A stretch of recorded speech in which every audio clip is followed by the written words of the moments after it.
दोस्तों नमस्ते। स्वागत है आप लोगों का हमारे YouTube चैनल हिंदी स्टोरी में। आज हम लोग हिंदी साहित्य के प्रसिद्ध उपन्यास गबन का आज लास्ट एपिसोड कवर करेंगे, यानी कि 53। इसके पहले के सारे अध्याय मेरे चैनल पर अपलोड है, आप लोगों को देखना हो तो जाके देख सकते हैं। चलिए बिना लेट किए हुए स्टार्ट करते हैं गबन उपन्यास का अध्याय 53, जो कि लास्ट चैप्टर है। तो चलिए। जो कि शीतल सुहावनी सुफूर्तिमय संध्या, गंगा का तट, टेसुओं से लहराता हुआ ढाक का मैदान, बरगद का छायादार वृक्ष, उसके नीचे बंधी हुई गायें भैंसें, कद्दू और लौकी की बेलों की लहराती हुई झोपड़ियाँ, ना कहीं गध का कुमार, ना शोर ना गुल। सुख और शांति के लिए क्या इससे भी अच्छी जगह हो सकती है। नीचे स्वर्गमयी गंगा लाल काले नीले आवरण से चमकती हुई मंद स्वरों में गाती, कहीं लपकती, कहीं झिटकती, कहीं चप्पल, कहीं गंभीर, अनंत अंधकार की ओर ले जा रही है, मानो बहुरंजित बाल स्मृति क्रीड़ा और विनोद की गोद में खेलती हुई चिंतामय संघर्षमय अंधकारमय भविष्य की ओर ले जा रही हो। देवी और रामा ने यहीं प्रयाग में समीप आकर आश्रय लिया है। 3 साल गुजर आए हैं। देवीदी ने जमीन ली, बाग लगाया, खेती जमाई, गाय भैंसे खरीदी और कर्मयोग में अविरत उद्योग में सुख संतोष और शांति का अनुभव कर रहा था।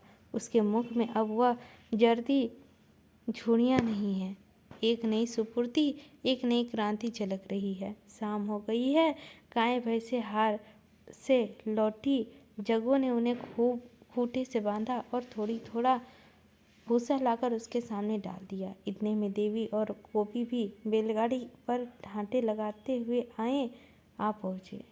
दयानाथ ने बरगद के नीचे जमीन साफ कर रखी है, वह डांटे उतारी गई। यही इस छोटी सी बस्ती का खलियान है। दयानाथ नौकरी में पदस्थ हो गए थे और अब देवी भी असिस्टेंट है। उनको समाचार पत्रों में अब भी वही प्रेम है। रोज कई पत्र आते हैं और शाम को फुर्सत पाने के बाद मुंशी जी पत्रों को पढ़कर सुनाते और समझाते हैं। श्रोताओं में बहुत आसपास के गांव के 10-5 आदमी भी आ जाते हैं और रोज एक छोटी मोटी सभा भी हो जाती है। रामा को तो इस जीवन में इतना अनुराग हो गया है कि अब शायद उसे थानेदारी ही नहीं, छुंगी की इंस्पेक्टर भी मिल जाए तो वह शहर का नाम ना ले। प्रातःकाल उठकर गंगा स्नान करता है, फिर कुछ कसरत करके दूध पीता है और दिन निकलते अपनी दवाओं का संदूक लेकर बैठ जाता है। उसने वैद्य की कई किताबें पढ़ ली है और छोटी छोटी बीमारियों की दवा दे देता है। 10-5 मरीज रोज आ जाते हैं और उसकी कृति दिन दिन बढ़ती जाती है। इस काम से छुट्टी पाते ही वो अपने बगीचे में चला जाता है। वहाँ कुछ साग भाजी भी लगी हुई है, कुछ फल फूलों के वृक्ष हैं और कुछ जड़ी बूटियाँ हैं। अभी तो बाग में केवल तरकारी मिलती है, पर आशा है कि 2-3 साल में नींबू, अमरूद, बैर, नारंगी, आम, केले, आंवले, कटहल, बेल आदि फलों में अच्छी आमदनी होने लगेगी। देवी ने बैलों को गाड़ी से खोलकर खूंटे से बांध दिया और दयानाथ से बोला, अभी भैया नहीं लौटे? दयानाथ ने डांटों से समेटते हुए कहा, अभी तो नहीं लौटे। मुझे तो अब इनके अच्छे होने की आशा नहीं है। जमाने का उधार है। कितने सुख में रहती थी।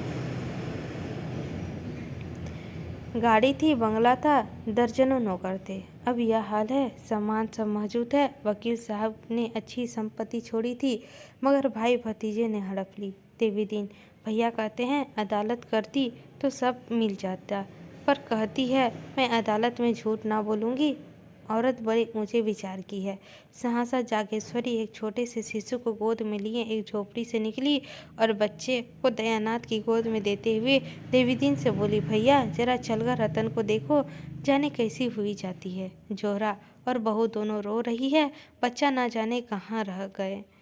देवीदीन ने दयानाथ से कहा, चलो लाला देखें। जागेश्वरी बोली, यह जाकर क्या करेंगे, बीमार को देखकर, और इतनी नानी पहले ही मर जाती है। देवीदी ने रतन की कोठरी में जाकर देखा।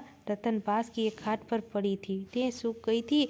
वह सूर्यमुखी का सा खिला हुआ चेहरा मुरझाकर पीला हो गया था।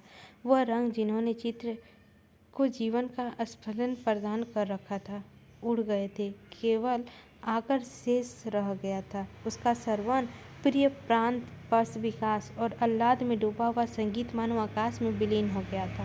केवल उनकी तीक्ष्ण उदास प्रतिध्वनि रह गई थी। जोहरा उसके ऊपर झुकी सीमा उसे करुण विवश कतार निराश और तुच्छामयी नजरों से देख रही थी। आज साल भर से उसने रतन की सेवा शुश्रूषा के दिन को दिन और रात को रात ना समझा था। रतन ने उसके साथ जो स्नेह किया, उस अविश्वास और बहिष्कार के वातावरण ने जिस खुले निसंकोच भाव से उसने उसके साथ बहनापा निभाया था, उसका एहसान वह और किस तरह निभाती। जो सहानुभूति उसे जल्पा से भी ना मिली, वह रतन ने प्रदान की। दुख और परिश्रम ने दोनों को मिला दिया, दोनों की आत्माएं संयुक्त हो गई। यह घनिष्ठ स्नेह उसके लिए एक नया ही अनुभव था, जिसकी उसने कभी कल्पना भी ना की थी। इस मौके में उसने वंचित हृदय ने पति प्रेम और पुत्र स्नेह दोनों ही पा लिया। देवीदीन ने रतन के चेहरे की ओर संचित नजरों से देखा, तब उसकी नाड़ी हाथ में लेकर पूछा, कितनी देर से नहीं बोली? जल्पा ने आंखों पोंछकर कहा, अभी तो बोलती थी। एकाएक आंखें ऊपर चढ़ गई और बेहोश हो गई। वैद्य जी को लेकर अभी तक नहीं आए? देवीदीन ने कहा, इसकी दवा वैद्य के पास नहीं है। यह कहकर थोड़ा सा राख लेकर रतन के सिर पर हाथ फेरा, कुछ मुंह में बुदबुदाया और एक चुटकी उसके माथे पे लगा दी। तब पुकारा, रतन बेटी आंखें खोलो। रतन ने आंखें खोल दी, इधर उधर सकपकाई हुई आंखों से देखकर बोली, मेरी मोटर आई थी ना, कहाँ गया वह आदमी उसने उससे कह दो थोड़ी देर बाद आए। जोहरा, आज मैं तुम्हें अपने बगीचे में सैर कराऊंगी, हम दोनों झूले पे बैठेंगे। जोहरा फिर रोने लगी। जल्पा भी आंसुओं के बेग को ना रोक सकी। रतन एक क्षण तक छत की ओर देखती रही, फिर एकाएक जैसे उसकी स्मृति जाग उठी हो, वह लज्जित होकर एक उदास मुस्कुराहट के साथ बोली, मैं सपना देख रही थी दादा। लोहित आकाश की कालिमा पर पर्दा पड़ गया था। उसी वक्त रतन के जीवन पर मृत्यु ने पर्दा डाल दिया। रामानाथ वैद्य जी को लेकर पहर रात को लौटे तो यहाँ मौत का सन्नाटा छाया हुआ था। रतन की मृत्यु का शोक वह शोक न था जिसमें आदमी हाय हाय करता, बल्कि वह शोक था जिसमें हम मुख रुद्रन करते, जिनकी याद कभी नहीं भूलती, जिनका बोझ कभी दिल से ना उतरता। रतन के बाद जोहरा अकेली हो गई। दोनों साथ सोती थी, साथ बैठती थी, सब काम करती थी। अकेली जोहरा का भी जी किसी काम में ना लगता था। कभी नदी तट में जाके रतन को याद करती और रोती, कभी उस आम के पौधों के पास जाकर घंटों खड़ी रहती जिसे उस दोनों ने लगाया था, मानो उसका सुहाग लूट गया हो। जल्पा के बच्चे का पालन और भोजन बनाने में इतना अवकाश न मिलता था कि उसके साथ बहुत उठती बैठती, और बैठती भी तो रतन की चर्चा होने लगती और दोनों रोने लगती। भादों का महीना था, पृथ्वी और जल में रण छिड़ा हुआ था। जल की सेनाएं वायुयान पर चढ़ाकर आकाश में जल शेरों की वर्षा कर रही थी। इन जल सेनाओं ने पृथ्वी के उत्पात मचा रखा था। गंगा गांव के कस्बों में निष्फल रही थी। गांव बहते चले जाते थे। जोहरा नदी के तट पर बाढ़ का तमाशा देखने लगी। वह किरियासी गंगा इतनी विशाल हो सकती है, उसका यह अनुमान भी ना कर सकती थी। लहरें उन्मत्ता होकर गरजती, मुंह से फन निकालती, हाथों उछल रही थी, चतुर डकैतों की तरह पतेले बदल रही थी। कभी एक कदम आती, फिर पीछे लौट जाती और चक्कर खाकर फिर आगे को लपकती। कहीं कोई झोपड़ा डगमगाता तेजी से बाहर जाता था, मानो कोई शराबी दौड़ा जाता हो। कहीं कोई वृक्ष डाल पत्तों समेत डूबता उतराता किसी पाषाण युग के जंतु का भांति तैरता चला जाता था। गायें और भैंसें खाट और तख्ते मानो तिलमस्ती चित्रों की भांति आंखों के सामने से निकल जाते थे। सहसा एक कश्ती नजर आई, उस पर स्त्री पुरुष बैठे क्या थे? चिमटे हुए थे। कश्ती कभी ऊपर जाती, कभी नीचे जाती, बस यही मालूम होता था, अब उल्टी अब उल्टी। पर बाहर ये साहस अब भी गंगा माता की जय पुकारते थे। स्त्रियां अब भी गंगा का यश में गीत गाती थी। जीवन और मृत्यु में ऐसा संघर्ष कितनी देखी होगी। दोनों तरफ से आदमी किनारे पर एक तनाव की दशा में हृदय को दबाए खड़े थे। जब किश्ती करवट लेती तो लोगों के दिल उछल उछल कर होठों तक आ जाते। रस्सियाँ फेंकने की कोशिश की जाती, पर रस्सी बीच ही में फिर पड़ती थी। एकाएक एक बार कश्ती उलट गई, सभी प्राणी लहरों में समा गए। एक क्षण कई स्त्री पुरुष डूबते उतरते दिखाई दिए, फिर निगाहों में ओझल हो गए। केवल एक उजली सी चीज किनारे की ओर चली आ रही थी। वह एक रेले की तट पर कोई 20 गज तक आ गई। समीप में मालूम हुआ स्त्री है। जोहरा, जल्पा और रामा तीनों खड़े थे। स्त्री की गोद में एक बच्चा भी नजर आता था। दोनों ने निकाल लाने के लिए तीनों विकल हो उठे, पर 20 गज तक तैरकर भी उस तरफ जाना आसान न था। फिर रामा तैरने में बहुत कुशल न था, कहीं लहरों को जोर से पांव उठाड़ दिए तो फिर बंगाल की खाड़ी के सिवा और कहीं ठिकाना न लगे। जोहरा ने कहा, मैं जाती हूँ। रामा ने लजाते हुए कहा, जाने को तो मैं तैयार हूँ, लेकिन वहाँ तक पहुँच ना सकूँगा, इसमें संदेह है। कितना तोड़ है। जोहरा ने कहा, मैं जाती हूँ। रामा ने लजाते हुए कहा, जाने को तो मैं तैयार हूँ, लेकिन वहाँ तक पहुँच भी सकूँगा, इसमें संदेह है। कितना तोड़ है। जोहरा ने एक कदम पानी में रखकर कहा, नहीं, मैं अभी निकाल आती हूँ। वह कमर तक पानी में चली गई। रामा ने संशय होकर कहा, क्यों नयक जान देने जाती हो? वहाँ शायद एक गड्ढा हो। मैं तो जा ही रहा था। जोहरा ने हाथों से मना करते हुए कहा, नहीं नहीं, तुम्हें मेरी कसम, तुम ना आना, मैं अभी लिए आती हूँ, मुझे तैरना आता है। जल्पा ने कहा, लाश होगी और क्या? रामानाथ शायद अभी जान हो। जल्पा, अच्छा, तो जोहरा को तैर भी लेती है? जब ही हिम्मत हुई। रामा ने जोहरा की ओर चकित आंखों से देखते हुए कहा, हाँ, कुछ कुछ जानती तो है। ईश्वर करे लौट आए। मुझे अपनी कायरता पर लज्जा आ रही है। जल्पा ने बेहाई से कहा, इसमें लज्जा की कौन सी बात है? मेरी लाश के लिए जान को जोखिम में डालने से फायदा, जीती होती तो मैं खुद तुमसे कहती, जाकर निकाल आओ। रामा ने आत्मधिक्कार से भाव से कहा, यहाँ से कौन जान सकता है जान है या नहीं? सचमुच बाल बच्चों वाला आदमी ना मर्द हो जाता है। मैं खड़ा रहा और जोहरा चली गई।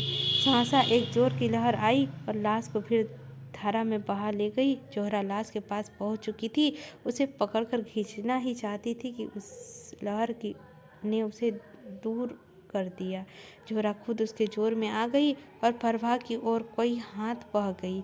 फिर वह संभालती हुई एक दूसरी लहर ने उसे फिर ढकेल दिया। रामा व्यंग होकर पानी के यत पड़ा और जोर जोर से पुकारने लगा, जोहरा, जोहरा, मैं आता हूँ। मगर जोहरा में अब लहरों से लड़ने की शक्ति न थी। वह बेग की लाश के साथ ही धारा में बही जा रही थी। उसके हाथ पांव हिलाना बंद कर दिए थे। एकाएक एक ऐसा रेला आया कि दोनों ही उसमें समा गई।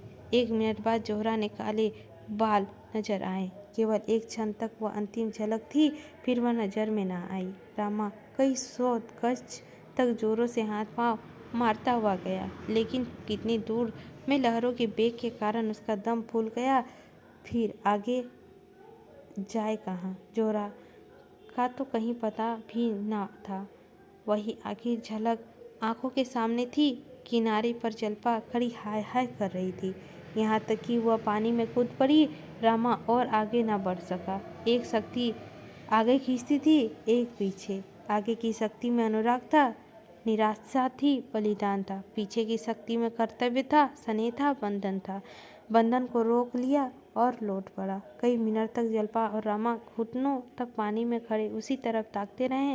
रामा की जवान आत्मधिक्कार ने बंद कर रखी थी। जल्पा की शोक और लज्जा ने। आखिर रामा ने कहा, पानी में क्यों खड़े हो? सर्दी हो जाएगी।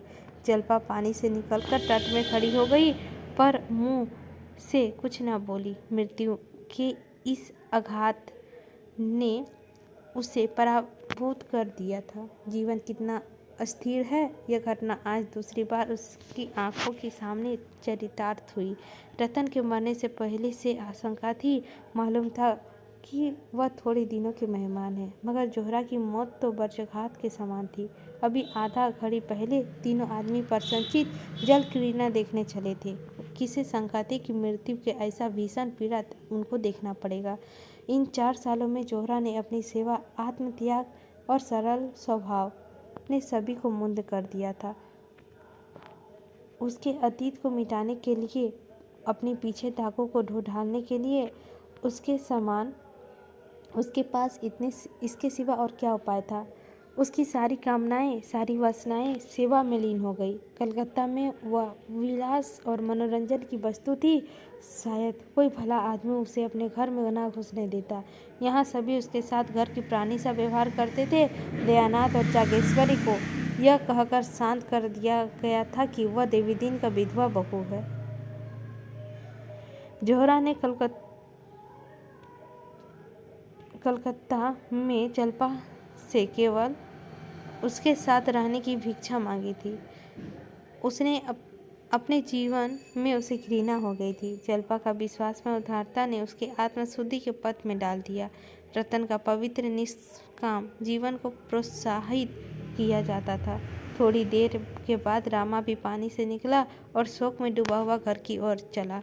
मगर अक्सर वह और जल्पा नदी के किनारे आ बैठते और जहाँ जोहरा डूबी थी उस तरफ घंटों देखा करते। कई दिनों तक उन्हें यह आशा बनी रही कि शायद जोहरा बच गई हो और किसी तरह से चली आए। लेकिन धीरे धीरे यह क्षण आशा भी शोक के अंधकार में हो गई। मगर अभी तक जोहरा की सूरत उसकी आंखों के सामने गिरा करती है।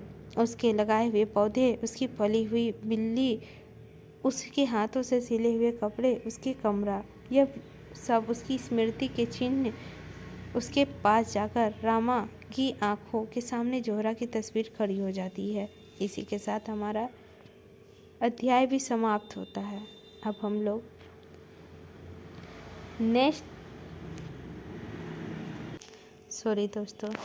हम लोग गबन उपन्यास समाप्त करते हैं। अब हम लोग नेक्स्ट कोई अच्छा सा उपन्यास लेकर आप लोगों के समीप आएंगे। मिलते हैं दोस्तों आप लोगों से कोई अच्छी सी उपन्यास लेकर। देते हैं आप लोगों से विदा। गबन उपन्यास समाप्त होता है दोस्तों आज।